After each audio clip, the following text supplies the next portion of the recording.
Sometimes we notice the little things. A woman walks through a supermarket. At the checkout, she places only the essentials: bread, milk, grains. On the shelf, a cream she used to love.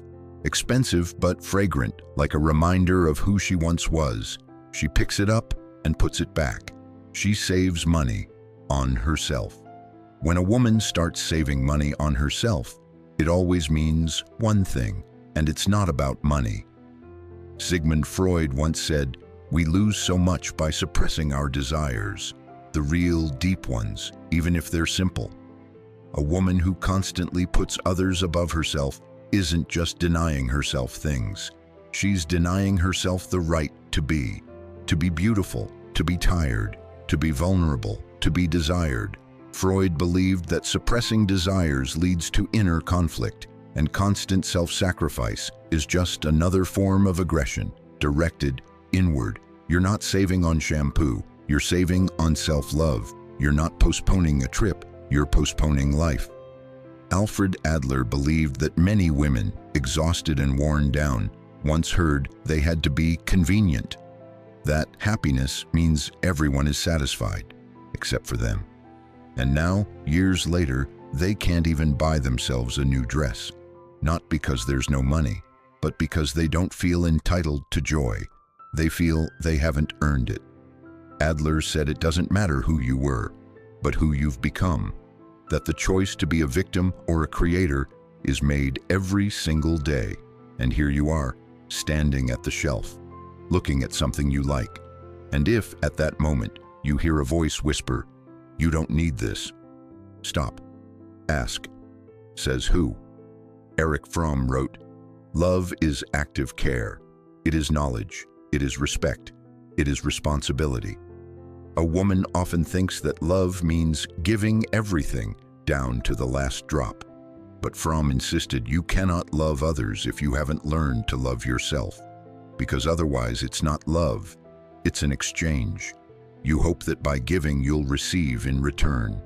And when you don't, you become disappointed in people. But the disappointment starts somewhere else, at the moment you forgot yourself. Love is an art. It is not sacrifice, it is creation.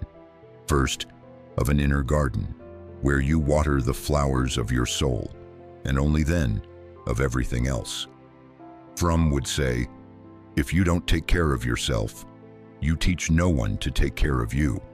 And that's not selfishness, that's maturity. Viktor Frankl survived a concentration camp. He saw the strongest die, and saw those survive who seemed weak, but had meaning, a purpose, a reason to live. He wrote, "He who has a why to live can bear almost any how." When a woman lives only in the how to feed, how to earn, how to keep up, and doesn't know her why, the light within her begins to fade. Meaning doesn't have to be loud. It can be quiet, like a child's breath at night, or the rustle of pages in a beloved book. But if you don't know why you wake up in the morning, you don't fall asleep in bed, you fall asleep in life. A woman who sacrifices herself for others can be great. But if she forgets why she lived before all the responsibilities, she becomes only a shadow of her roles. Frankl said, "Meaning can't be found outside, it's born within.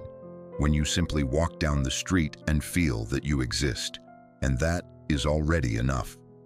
Gabriel Garcia Marquez said, "Life is not the years you lived, but the ones you remember." But what will you remember if you've spent your whole life enduring? If it's always later. Later the dress, later the trip, later me. But what if later never comes? Marquez wrote women like elements, like oceans. They weren't convenient, they were alive. And because of that, eternally loved. He knew a woman is not a joke about high heels and nerves. A woman is eternity, which can disappear if she's not touched with love. Simone de Beauvoir was a woman who spoke of women, not with pity, but with respect. She declared, "You are not born a woman, you become one." The world taught us for too long to be convenient, to be modest, not to ask for too much, not to complain. Simone called this false freedom. When a woman saves on herself, it's as if she's saying, I'll earn the right to be happy once I've made everyone else happy. But happiness isn't a reward. It's a state of being, and it doesn't arrive later. It either exists now or never. Simone would ask, who told you that you have to wait?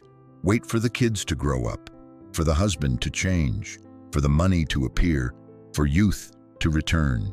You already exist right now, and that is enough to begin reclaiming yourself. Louise von Franz, a student of Carl Jung, once said, a woman loses her soul when she stops creating. Creativity doesn't have to be paintings and books. Sometimes it's a breakfast made with love, or words written in a journal, or simply the way you chose to dress today, just to feel, I am beautiful, for no reason. When a woman saves on herself, she stops being a creator. She becomes a servant. But a woman's soul is not meant for servitude. It is meant for creation. Von Franz taught, within each of us lives the heroine of a fairy tale. And if you've been Cinderella for too long, that doesn't mean you can't become a queen. But to do that, you at least have to come down from the attic. At least, buy yourself the shoes. Not because you must, but because you can. The Little Prince, by Antoine de Saint-Exupéry, isn't about children. It's about those who have forgotten how to see the stars. He said, here is my secret. It is very simple. One sees clearly only with the heart. Anything essential is invisible to the eyes. A woman who saves on herself often does so with her eyes. She looks at prices, at the bill, at the schedule, and forgets about the heart. She forgets that what matters is not how much the cream costs, but how she feels when she puts it on. Not how many minutes the coffee took, but that in those minutes, her soul lived. Saint-Exupéry reminded us, you become responsible forever for what you have tamed. And a woman, first of all, must be tamed by herself, with love, with attention, with care. Otherwise, the little prince within her dies. And all that remains is a planet of duties. Friedrich Nietzsche, paradoxical, uncomfortable, unyielding, he wrote much about women, often controversially, but always with reverence for their nature. He wrote, a woman is a riddle to be respected, not solved. The world teaches a woman to be logical. Nietzsche suggested being whole. He didn't see a woman as a half, but as a universe that either shrinks from self-doubt or expands.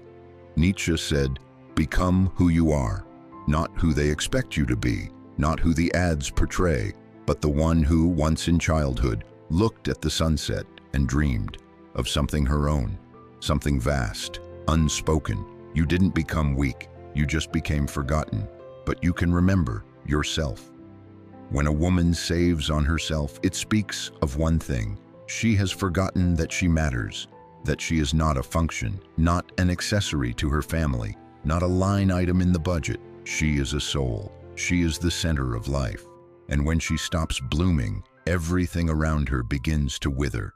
Freud taught, listen to your desires. Jung asked, acknowledge your anima. Adler inspired, become the author of your own life. You can be the one who chooses herself, not out of selfishness, but out of love. Love without which nothing grows, not children, not relationships, not life itself. Allow yourself today not to save, not on time, not on tenderness, not on the cream, not on sleep, not on forgiving yourself. When a woman begins to care for herself, the world around her begins to heal, at first quietly, but then irreversibly.